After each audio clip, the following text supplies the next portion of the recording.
Welcome to the Mom Founders Table. Pull up a chair and join me every week as I become your thought partner and help you lead to create change. I'm your host, Kelsey Kenry, entrepreneur, millionaire mom of three, and strategic business coach for established mom entrepreneurs. Every week, you will get tactical guidance to apply to your business, leadership, and life that will help you further your true success while also being invited into a new way of thinking and being that creates true freedom. I'm here to call you out and call you up, so take a seat and let's begin. Welcome back to another episode of the Mom Founders Table. And I have to share something with you guys today. And it has been a very big topic of conversation with my clients over especially the last year, because a lot of industries were seeing a decline.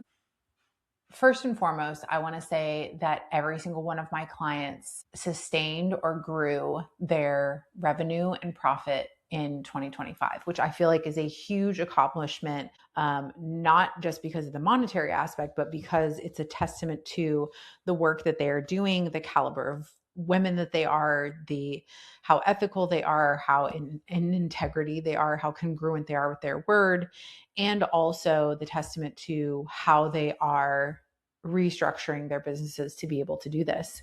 And I actually, in March 2026, had my highest revenue and highest profit month ever in 15 years. And as I have allowed myself to celebrate, allowed myself to feel like what that actually means, I have had some reflections that I want to share with you, because there's an element of this that is tactical and sales related, and there's an element of this that is completely outside of our control, but still created from making the right decisions. So what's interesting about having my best month ever is that it actually was completely unexpected and unforecasted. So if you know anything about me, it is that me and all of my clients, we are planners. We are control freaks. We want to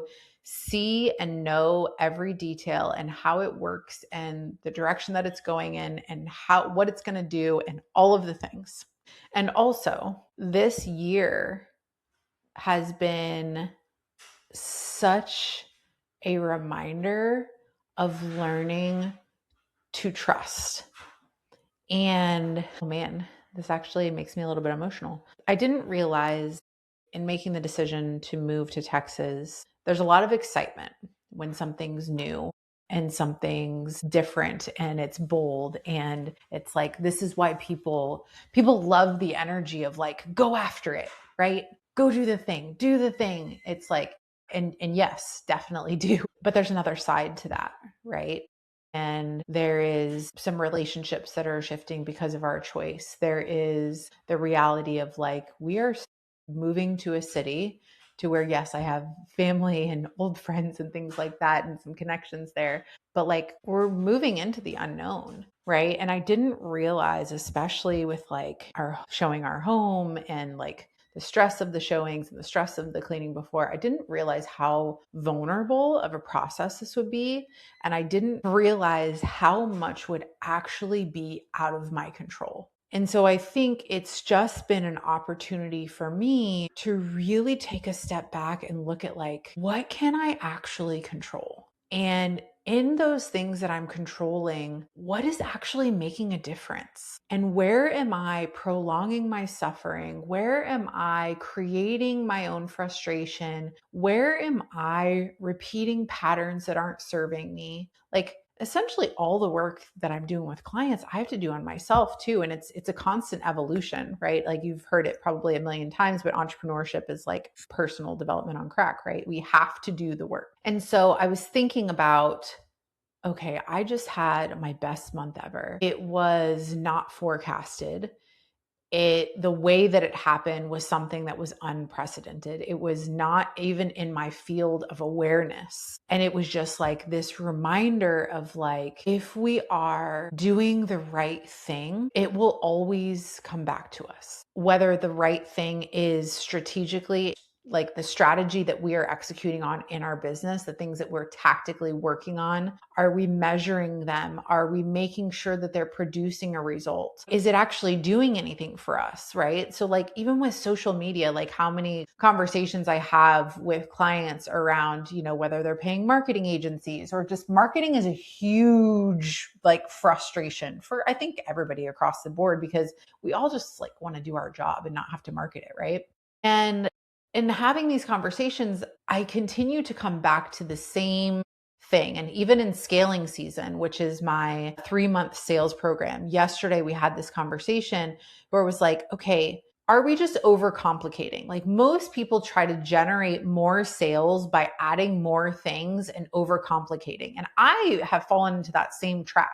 Right. And that was a pattern that I recognized in myself. It's like, oh, if I do this thing, or like shiny object syndrome, because to me, it's exciting to create stuff. I love creating new offers, new opportunities, new spaces. Like it's so cool to create those for you guys. And so in our conversation yesterday inside scaling season and talking about like, this is a program that is dedicated to increasing your sales, right?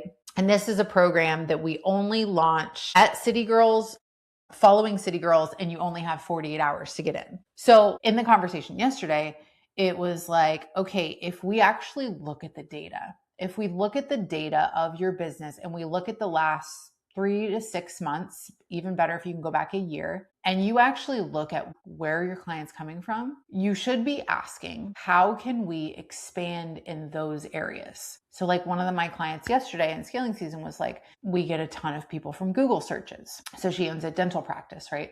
And I'm like, awesome.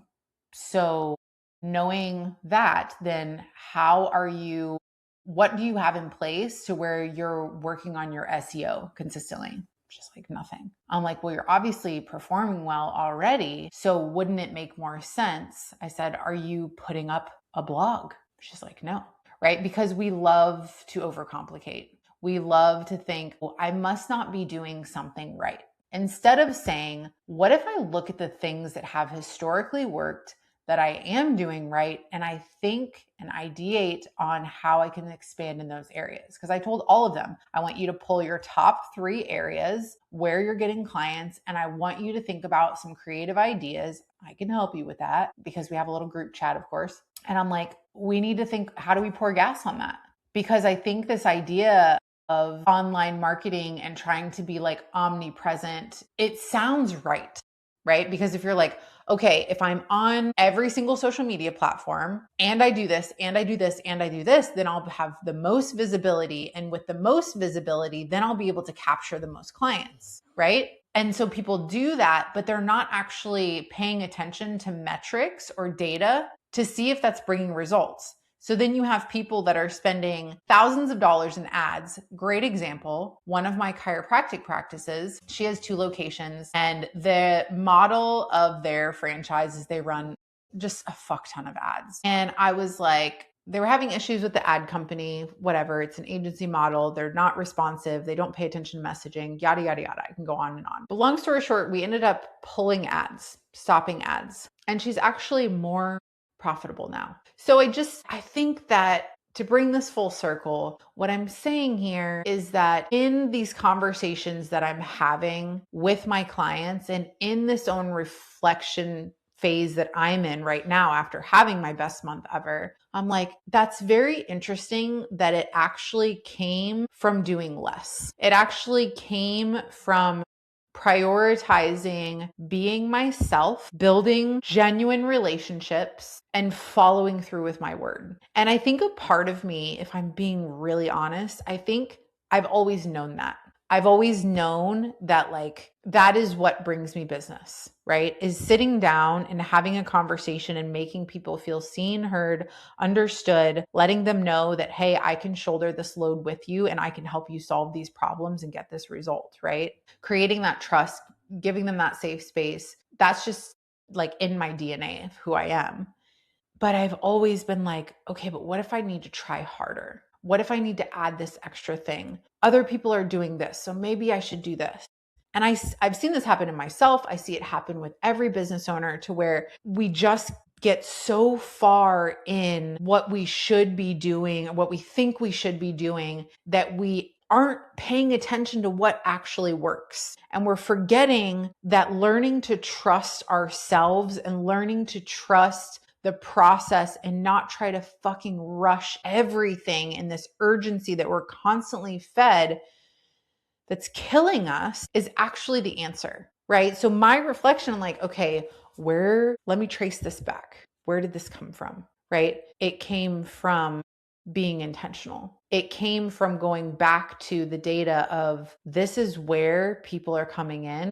This is what buyer behavior looks like. This is actually your most fruitful source of where you generate revenue from. And so just do that. So I bring forward this conversation, number one, as a reminder and accountability for myself to celebrate, because in a world where anything and everything is possible, and knowing that, I am so humbled by and so grateful that I get the opportunity to build wealth doing work that I love with people that are so incredible. And learning to trust yourself, learning to trust timing, learning to not force, learning that when you feel resistance, when you stop trusting your intuition, when you don't listen to the voice in your head that truly knows the answer, you lose everything. And I don't want you to be in a position where you keep spinning in the same place, where you keep making the decisions in your business or in your life or in your relationships that you know aren't the best for you, because you know, like, I don't think, and I've explained this even like to my marketing team, about like, my client is so hyper aware of like, she's not doing the best job for herself. She's not honoring the decisions that she wants to make for herself. She's not honoring her boundaries. She's not taking care of her health. Like, she's so aware of the problems. We don't need to like dig into that more and more. She already knows. The problem is when you're so busy and you're so inundated with like fulfilling your responsibilities, fixing those problems feels like a fucking mountain that you can't climb, which is why you have to have somebody that can come in and hold your hand to do it. And asking for somebody to hold your hand feels like the opposite of what our hyper independence taught us, right? And so I just want you to know that remarkable results in your business can actually come from being more intentional, being data driven, trusting that you don't have to follow a traditional path in your industry, and honestly, by prioritizing yourself. Like, being in the situation that we are in now, we're waiting for a house to sell, we're doing a million showings, we're getting all this interest. We're now in our, literally in this moment right now, I'm waiting to hear back of somebody else that's making a decision between our house and another house. And I'm like, what is this trying to show me? And it's like, okay, I hear you. I have to let go of what is not in my control, and trying to push and create from shoulds and implement things in my business or my life because from a place of not enough is never going to work. And historically, it never has. And so, what do I need to do to accept, let go, to get more clear on what is enough? I'm reading the book. I think it's The 5 Types of Wealth. I forget the author. We can link it in the show notes for you. I'm just in the, like, literally the first chapter of this, but it's very much in alignment with what I teach. And so I love reading like other people's takes on similar things that I teach, because it just is, there's so much value in different perspectives, right? And so essentially he divides this up into like physical health, mental health, social health, financial health, or wealth. Sorry, it's all the 5 types of wealth. So physical, social, mental, financial, and one other one that I can't remember. hold on. So in this book, The 5 Types of Wealth that I'm reading, I'm in the beginning stages now, and he divides wealth up into 5 different categories.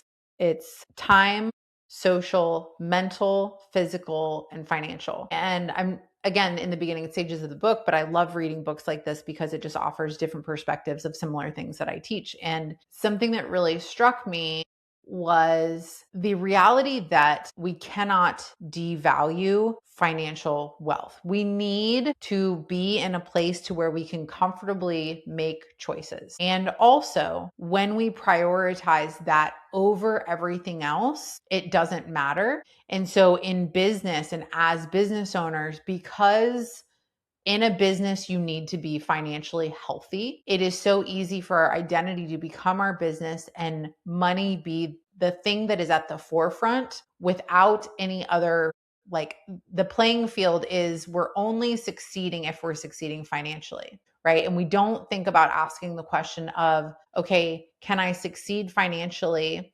and also be healthy in my body, healthy in my marriage, healthy in my brain, have time to spend with these people that I love, have a good social circle? Can I be fulfilled? And so all of these things are kind of coming together.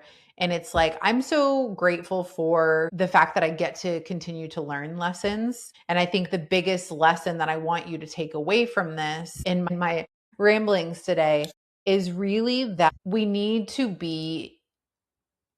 allow ourselves to go to an observational state. We need to allow ourselves space and time to ask, is what I'm doing really aligned with what I want? How much of what I'm doing is actually producing a result for me, for my business, or for my life? How much of what I'm doing is actually draining me and taking away from my quality of life? How much am I doing just because it's something that I think I should be doing? Because when you're in an observational state, you're looking at how the pieces come together. And for me, seeing how the pieces are now coming together in my business, not only have had the best month of my career, but also to have had the best quarter, by I believe almost double. And to trace that back and say, how was that created? And for the answer to really be the most simple answer of what I shared earlier of being ethical, being in integrity, following through with my word, treating people right, and prioritizing genuine connection and relationships. It feels like if you were to lay out a business plan, that feels like it couldn't be true. Like if we're working together and I say, you are going to create more money than you have ever created before, and you are going to do it by being in complete alignment with yourself and your values, you'd be like, okay, but I'm seeing that come to fruition now after making hard choices, after shedding certain things that weren't serving me, after listening to my intuition, after trial and error, and I want you to take these lessons because in business, we need to be tactical, we need to be strategic, and we need to make sure that the data is supporting our decisions. And also we need to be brave enough to ask ourselves the hard questions and to be in that observational state, because we can create so much when we are actually fulfilled. And what we create through the vessel of our business becomes more magical and more aligned and less draining when we move from that place. So thank you for letting me share my celebration with you. I am still in awe of the reality of that. I am grateful that I am being shown the duality of this very stressful time of showings and selling our house and moving across the country, and balancing that with feeling so fulfilled in my work and in my home and in my marriage, and just having this realization of I made it. And I don't think a lot of people allow themselves to fully feel that. So if you are healthy in mind and body, if you have strong relationships, if you're financially creating wealth for now and for the future, you made it. You made it. And moving from the place of I am enough doesn't mean that you're going to slow down in your ambition. I also want to remind you that this is proof that being intentional with the relationships that you create will change your entire life. And the best way to be intentional with those relationships is to be in the right rooms with the right people. And this is why City Girls exists. City Girls is literally 8 hours of your life spread across 2 days that will drastically change the trajectory of your leadership and your business and honestly your life. Because when you have the right connections, when you have these people that can be potential clients, potential referral partners, people that you get to sit with and be seen and heard and be vulnerable, when you get the time and space to be in that observational state, which we provide you, you get to actually see what needs to be done, what doesn't need to be done, how to actually break through the obstacles that keep holding you back, and how you're actually going to reach the goals that you really want for yourself. So if you are listening to this and you're like, I want to come to City Girls, they're not in my city. There are women traveling from all over the US to come to City Girls. We have a woman who is coming from Portland to come to the Charlotte event. So you can either say, it's not perfect, or you can trust yourself and trust me and say, you know what? I think that being in this room would actually provide me some insights, some clarity, and some connections that will drastically change how fulfilled I am and where my business is going. I should be there. I want you to trust yourself in making that decision. And we'll drop the link so that you can get your seat. We have 4 cities left. We have all of our cities about halfway sold out. And if you have been thinking about coming, just get your ticket. Make the move. I promise you that you won't regret it. Thank you for listening today. Please trust yourself. Please listen to your inner knowing. Please get out of the head trash that is stopping you from doing what you really want in your business. And know that any sort of change that you need to make is going to require accountability, and I will be here to hold you accountable. I'm always open to hear your feedback, your questions, your obstacles, your anything that you want to share. My DMs are always open. So please send me a message if you want to talk through any of this. Thank you for letting me celebrate with you. And I'm so excited to hopefully see you and meet you at one of the City Girls cities.